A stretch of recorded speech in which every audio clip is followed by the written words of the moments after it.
இந்த மாதிரி செஞ்சு கொடுத்தோம்னா தட்டில் வந்து ஒன்று கூட மிஞ்சாதுங்க. ட்ரை பண்ணி பாருங்கள். ரொம்ப ரொம்ப ஹெல்த்தியானது கூடங்க.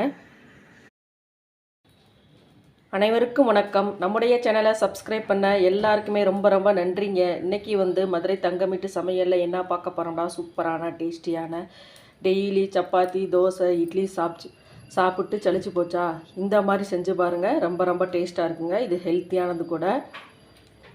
கடாயில் பாருங்கள், 1 ஸ்பூன் வந்து எண்ணெய் சேர்த்துக்கிட்டேங்க. ஒரு 1/4 ஸ்பூன் வந்து ஜீரகம் சேர்த்துக்கிறேன். 2 பெரிய வெங்காயம் வந்து பொடிசாக கட் பண்ணி வச்சுருக்கேங்க, சேர்த்துக்கிறேன். தேவைப்பட்டால் நீங்கள் வந்து சின்ன வெங்காயம் கூட சேர்த்துக்கோங்க, அதுவும் டேஸ்ட்டாக இருக்கும். பாருங்கள், நான் வந்து இன்றைக்கி வந்து இந்த கீரை எடுத்துருக்கேங்க. இந்த கீரைக்கு பேர் வந்து சப்பக்கின்னு சொல்லுவாங்க. தேவைப்பட்டால் நீங்கள் வந்து முருங்கைக்கீரையோடு சேர்த்து செய்யலாங்க.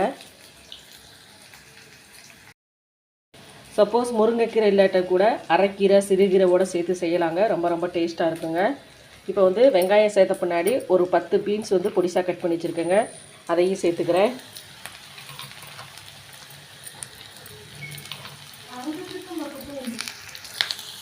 காரம் சாப்பிட்றவங்களா இருந்தால் பச்சை மிளகா சேர்த்துக்கங்க. நான் வந்து பசங்களாம் சாப்பிட்ற வாசி பச்சை மிளகா சேர்த்துக்கிறலாங்க. இப்போ கொஞ்சமாக உப்பு சேர்த்துக்கிறேங்க. பீன்ஸ் வந்து லைட்டாக வதக்கணுன்னே கொஞ்சமாக கருவேப்பிலை சேர்த்துக்கிறேங்க. சேர்த்துட்டு இப்போ அந்த கீரையை வந்து கட் பண்ணி வச்சுருக்கேங்க, அதையும் சேர்த்துக்கிறேன்.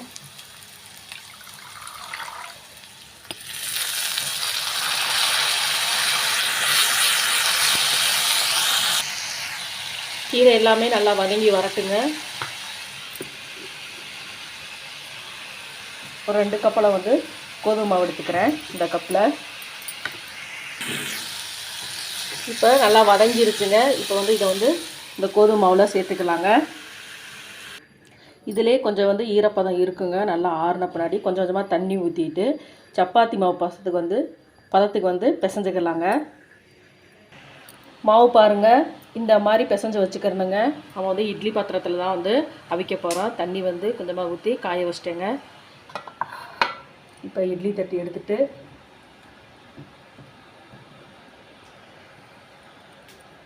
இந்த மாதிரி சைஸில் வந்து உருண்டை பிடிச்சிக்கோங்க.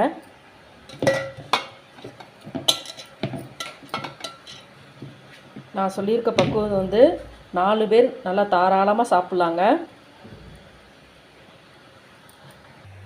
பாருங்கள், இந்த மாதிரி உருண்டை பிடிச்சி வச்சுக்கிறணுங்க. இப்போ இட்லி சட்டியில் வேக வச்சுக்கலாங்க. கரெக்டாக ஒரு 20 நிமிஷம் வந்து நல்லா வேக வச்சு எடுத்துக்கலாங்க. அந்த உருண்டையெல்லாம் தொட்டு சாப்பிட்றதுக்கு கொஞ்சமாக தேங்காய் சட்னி ரெடி பண்ணிக்கிறேங்க. ஒரு 1/2 மூடி தேங்காய் எடுத்துக்கங்க. ஒரு 2 ஸ்பூன் அளவு வந்து பொட்டுக்கடலை எடுத்துருக்கிறேன். காரத்துக்கு வந்து ஒரு பச்சை மிளகா, கொஞ்சமாக கருவேப்பிலை சேர்த்துக்கிட்டேங்க. உப்பு சேர்த்துக்கிறேங்க. அது கூடவே ஒரு 4-5 பல்லு பூண்டு சேர்த்துக்கிறேங்க. இப்போ சட்னி வந்து அரைச்சிக்கலாங்க. கரெக்டாக 20 நிமிஷம் ஆயிடுச்சுங்க. இப்போ எடுத்துடலாம். பாருங்கள், அந்த உருண்டை எல்லாமே நல்லா வெந்துருச்சுங்க. அப்படியே ஒரு ஸ்பூனை வச்சு அப்படியே குத்தி பார்க்கலாங்க. பாருங்கள், அந்த ஸ்பூனில் வந்து மாவு எதுவுமே ஒட்டலை பாருங்கள். இப்போ எடுத்துடலாம். தேங்காய் சட்னி பாருங்கள், கொஞ்சமாக எண்ணெய் கடுகு ஊற்றி தாளித்து வச்சுக்கிட்டேங்க. இந்த உருண்டை கூட இந்த தேங்காய் சட்னி தொட்டு சாப்பிடும்போது அவ்வளோ டேஸ்ட்டாக இருக்குங்க. ரொம்ப ஹெல்த்தியானதுங்க. ஏன்னா கோதுமை மாவில் நான் வந்து இன்றைக்கி வந்து கோதுமை மாவில் செஞ்சுருக்கேங்க. சப்போஸ் நீங்கள் வந்து ராகி மாவுளோடு செய்யலாங்க, அதுவும் ரொம்ப ஹெல்த்தியானதுங்க. பாருங்கள், உள்ளே எல்லாமே நல்லா வந்துருக்கு. நம்ம கீரையெல்லாம் சேர்த்துருக்கோம் இல்லைங்களா, ரொம்ப டேஸ்ட்டாக இருக்குங்க. தொட்டு சாப்பிடும்போது அவ்வளோ டேஸ்ட்டாக இருக்கும். இதே மாதிரி நீங்களும் ட்ரை பண்ணி பாருங்கள். ப்ளீஸ் நம்ம சேனலை பார்க்குறவங்க நம்ம சேனலுக்கு ஆதரவு கொடுங்க. லைக் பண்ணுங்கள், ஷேர் பண்ணுங்கள், கமெண்ட் பண்ணுங்கள், சப்ஸ்கிரைப் பண்ணுங்கள். மறக்காமல் பெல் பட்டனை கிளிக் பண்ணுங்கள். நன்றி.